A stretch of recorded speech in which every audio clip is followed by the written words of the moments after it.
Don't let Jehovah's Witnesses fool you on this passage. Throughout my Christian life, I've tried to make it a point to have as many gospel conversations as possible, even with cult groups. This means that whenever I see Jehovah's Witnesses posted up on the street corner handing out their Bible tracts, I try to chop it up with them. And without fail, whenever I ask them who Jesus is, they always get around to Colossians 1:15. He is the image of the invisible God, the firstborn of all creation.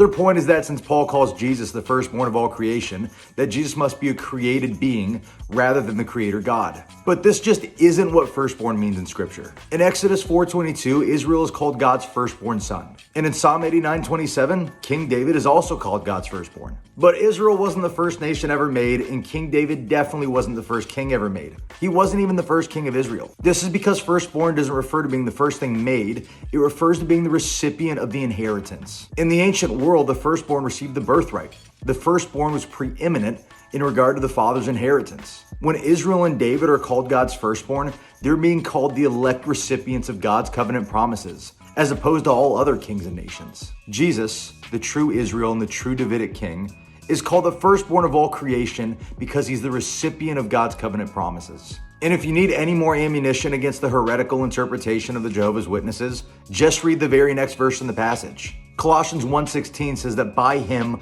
all things were created, in heaven and on earth, visible and invisible, whether thrones and dominions or rulers or authorities, all things were created through him and for him. Far from being created, Jesus is the one through whom all things are made. This text is actually such an embarrassment to the Jehovah's Witnesses organization that in their New World Translation, they changed the verse to say that Jesus created all other things. But the word other isn't found in a single Greek manuscript. So before you let the JWs lead you astray by this passage, just remember, firstborn does not mean created, and Jesus is the creator of all things.